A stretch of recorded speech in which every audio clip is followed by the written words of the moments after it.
सलाम दोस्तों, आप देख रहे हैं हिंदुस्तानी मीडिया। मैं आपके साथ शाहिद कामरान। अभी हमारी टीम मौजूद है मधुबनी शहर हेडक्वार्टर के मोमिन टोला में वाक़ मदरसा अहमदिया में, जहां एमडीओ के बैनर तले एक मीटिंग मुनक़द हुई है। जानकारी के मुताबिक यह मीटिंग मुख्तलिफ मुतालबात को लेकर हुई है, जिसमें 15% इंक्रीमेंट, EPF के अलावा वक्त पर पेमेंट का भी मामला जारी है। आप देख सकते हैं कि आज इस मीटिंग में मुख्तलिफ मदारिस के इस्तिज़ा कराम की भी शिरकत हुई है। इस मीटिंग में क्या क्या मामला सामने आए, इसको जानने के लिए देखिए हमारे पंडोल नुमाइंदा हयातुल्लाह से की गई खास बातचीत। आप अपना तारुफ बतलाइए। जी, मैं मोहम्मद इजराइल मदरसा इसाकिया नाथपट्टी गजहारा ब्लॉक लदनिया ज़िला मधुबनी से हूँ। मदरसा नंबर 450 609 में। अच्छा, आज जो मधुबनी असातिज़ा के जो गरोह में यूनियन के ज़रिए से टुकड़ों में गरोह में बैठे हुए हैं और ये तमाम यूनियन वाले जो है एक प्लेटफॉर्म पर नहीं आ रहे हैं, तो अगर यही सूरत हाल रही तो क्या ये मधुबनी ज़िला के असातिज़ा का क्या हाल होगा? आप इस चीज़ को समझ सकते हैं? इस सिलसिले में आपकी क्या राय है, क्या बतला सकते हैं आप इस सिलसिले में? अब तो सारे के सारे असातिज़ा इसका खमियाजा भुगत रहे हैं कि न वक्त पर तनख्वाह मिल रही है। स्कूल के जितने भी नियोजित शिक्षक थे, तमाम लोगों की तनख्वाहें और EPF उनके खाते में चली गई, जो भी रकम थी। और मदरसा वाले अभी तक इंतज़ार की घड़ी में हैं और मदरसे वाले इंतज़ार करते रहेंगे। तो जब तक हमारे सारे यूनियन के जितने भी लोग हैं एक जगह मुत्तहिद नहीं होंगे, तो हमेशा आए दिन उनको इस तरह के हालात का सामना करना पड़ेगा। जी, अभी जो सरकार की जानिब से नोटिफिकेशन और जो कैबिनेट में जो एक बात पास हो गई है, जो एक्ट है 395, 396, 397, जिसके ज़रिए से असातिज़ा में बेचैनी है। कहीं ना कहीं हम असातिज़ा के नाइत्तेफाकी की वजह से भी जो है ये नोटिफिकेशन जो है और एक्ट जो है कैबिनेट में पास होकर के ये जारी हो गई। क्या जी, जाहिर सी बात है कि ये एक जो है 395, 396 और 397 ये मदरसा के मुंतज़मीन और मदरसा की तालीम सब पर बुरा असर पड़ेगा इसका।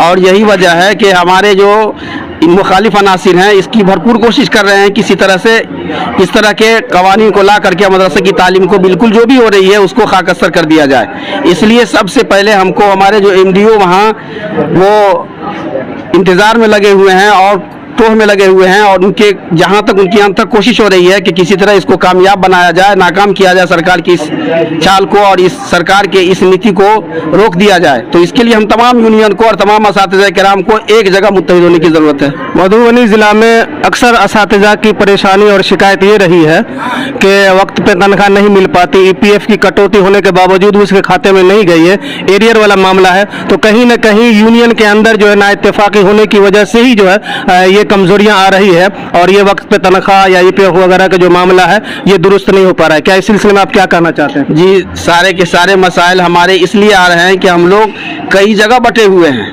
अगर सारे हजरात हम जितने भी मुदर्रिसीन हैं एक झंडे के नीचे आ जाएं, हमारा एक यूनियन हो और एक मुत्तहिद होकर के काम कराने वाले हो जाएं, तो इंशाअल्लाह हमारी सारी सहूलियात आसान हो जाएगी और सारे काम हमारे जितने भी मुश्किलात हैं सब आसान हो जाएंगे। चलिए, शुक्रिया आपका। आप अपना तारुफ दीजिए। मुझे अरशद दिलकश नदवी कहते हैं। मैं मदरसा इत्तेहादुल मुस्लिमीन का खादिम हूँ और कोशिश करता हूँ कि असातिज़ा के मसाइल को उठाता रहूँ और उसके मसाइल को हल करने के लिए जो भी मुमकिन कोशिश हो सकती है मैं करने की कोशिश करता हूँ। अच्छा, आज की इस मीटिंग में जो तजावीज़ें पेश की गई उनमें एक दो तजवीज़ आप हम लोगों को बतलाइए कि कौन ऐसी तजवीज़ है जिसके ज़रिए से असातिज़ा के हक़ में फ़ैसला किया जाए, हक़ में अच्छा फ़ैसला हो, वो आप मुझे बतलाइए। अल्हम्दुलिल्लाह, आज की जो ये नशिस्तार मीटिंग हुई है बहुत ही कामयाब मीटिंग हुई और सबसे बड़ी बात ये इसमें आई कि लोगों ने इत्तेहाद व इत्तेफाक के साथ बैठ कर के इस बात की कोशिश की है कि हम गलत लोगों के साथ निकल कर अच्छे लोगों का हम साथ देंगे, ताअवुनुल बिर्रि वत तक़वा के तहत हम काम करेंगे। दूसरी बात ये जिसमें तय किया गया है कि हर शख्स की परेशानी है कि इंसान की ज़रूरियात लगी हुई हैं, जब तक उसकी ज़रूरियात पूरी नहीं होगी इंसान बेचैन हो जाता है।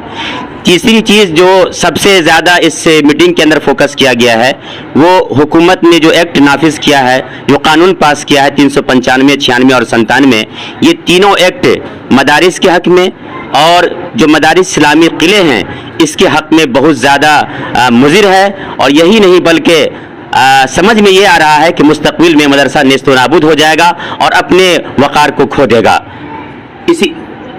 اسی لیے اس میٹنگ کے اندر یہ بات طے کی گئی ہے کہ الحمدللہ ہم سب مل کر کے اس لڑائی کو لڑیں گے، اور ہماری پوری امید ہے چونکہ جمہوریت کے بہت بڑے یہ میں سمجھتا ہوں کہ ترجمان کہے جاتے ہیں ہمارے جب وزیر اعلیٰ ہیں محترم جناب نتیش کمار صاحب، وہ جمہوریت کے بہت بڑے ترجمان کہے جاتے ہیں۔ جی، میرا نام محمد رضا فاروقی اور میں مدرسہ عزیزیہ فیض العلوم مکرم پور مدرسہ نمبر 728 کا فی الوقت انچارج ہیڈ مدرس میں ہوں، جو پنڈول بلاک میں ہے، میں وہیں کام کرتا ہوں۔ اچھا، آپ اس میٹنگ میں جو شرکت کیے ہیں تو آج کی میٹنگ میں کیا فیصلہ لیا گیا ہے؟ آج کی میٹنگ میں چند امور پہ تبادلہ خیال سارے لوگوں کا ہوا، اور ان تبادلہ خیال میں سب سے پہلے یہ بات آئی کہ آخر پیمنٹ میں جو تاخیر ہوتی ہے اس کا فیصلہ کیا ہو، کہ کون سا قدم اٹھایا جائے کہ وقت پہ پیمنٹ بھی ہو سکے اور ٹیچر کو کسی طرح کی دشواری نہیں ہو۔ مزید یہ ہے کہ MDO ٹیم جو ابھی بہت متحرک فعال ہے وہ اپنے کام کو بحسن خوبی انجام دے سکے، یہ سب معاملے پہ تبادلہ خیال ہوا، اور پھر یہی معاملہ آیا سامنے کہ آخر تمام ٹیچر کو ان لوگوں کے لیے جو لوگ کام کر رہے ہیں پٹنہ میں MDO ٹیم کے ذمہ داران، تو ان لوگوں کے ہاتھ کو مضبوط کیا جائے اور کوشش یہ کی جائے کہ پورے مدھبنی کے تمام یونین کو ایک پلیٹ فارم پر لا کر جو لوگ متحرک فعال ہیں ان کے ذریعے سب ٹیچر تمام بلاک کے اور تمام مدرسے کے لوگ جڑے اور ان کے مادھیم سے کام ہو، تاکہ کام ہمارا بحسن خوبی قبل از وقت ہو سکے، اور تمام ٹیچر جو ہے اپنی جگہ سکون کے ساتھ اپنے تمام کاموں کے حصول کے بعد اپنے کام کو ذمہ داری سے انجام دے سکیں۔ چلیے، شکریہ۔ تعارف بتلائیے۔ میں محمد الطاف حسین، صدر مدرس مدرسہ حمیدیہ دوستپور مدرسہ نمبر 140/609۔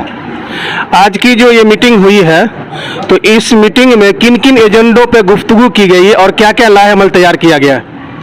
سب سے پہلے جو یہ حکومت نے جو نافذ کیا ایکٹ 395، 96 اور 97، اس میٹنگ کے ذریعے سے ہم لوگ پرزور مذمت کرتے ہیں اور اس کی مخالفت کرتے ہیں۔ حکومت جب تک اس کو واپس نہ لے لے اس وقت تک ہم لوگ احتجاج جمہوری طریقے سے کرتے رہیں گے، اور پھر بھی نہیں حکومت واپس کرتی ہے اس ایکٹ کو تو انشاءاللہ ہم لوگ ہائی کورٹ سے سپریم کورٹ تک جائیں گے، لیکن اس ایکٹ کو کبھی ہم لوگ نہیں۔ یہ تو کالا قانون کے سلسلے میں آپ نے جو کہا ہے ٹھیک ہے، یہ ضلع میں جو پریشانی ہوتی ہے، اساتذہ کرام کا وقت پہ تنخواہ نہیں مل پاتا ہے، ایریئر وغیرہ کا مسئلہ ہے، EPF وغیرہ کا مسئلہ ہے، اس سلسلے میں کیا لائحہ عمل تیار کیا گیا؟ سب سے پہلے بات کہ جو آپسی انتشار، چند خیموں میں بٹ جانا، یہ سب سے پہلی بات ہے ہماری ناکامیابی کی، لیکن انہی جو بٹے ہوئے خیمے میں ہیں اس میں سے اساتذہ جیسے جیسے سمجھ رہے ہیں اور ایک ساتھ ہو رہے ہیں، انشاءاللہ ہم لوگ اس پہ بھی قابض ہوں گے، اور جو آفس کی جو پریشانیاں ہیں جو تمام اساتذہ بھی جانتے ہیں اور کہاں کہاں پریشان لوگ کر رہے ہیں، یہ بھی روز روشن کی طرح عیاں ہو رہا ہے، انشاءاللہ یہ پریشانی بھی بہت جلد حل ہو جائے گی۔ تو کیا آج کے میٹنگ میں جتنے اساتذہ کرام نے شرکت کیے ہیں کیا انہوں نے عہد لیا ہے کہ آج کے بعد ہم لوگ اتحاد و اتفاق کا ثبوت دیں گے اور ایک ساتھ مل کر کے ایک جٹ ہو کر کے جو ہمارے مسائل ہیں ذیلی طور پر اس کو حل کرنے کی کوشش کریں گے؟ الحمدللہ جتنے اساتذہ آئے ہیں، آنا ہی اس کا ثبوت ہے کہ ہم ایک ساتھ ہیں ایک پلیٹ فارم پہ۔ ہماری YouTube چینل ہندوستانی میڈیا کو سبسکرائب کریں، اگر آپ فیس بک پہ ہیں تو ہمارے پیج کو لائک کریں جس کا لنک ڈسکرپشن میں ہے۔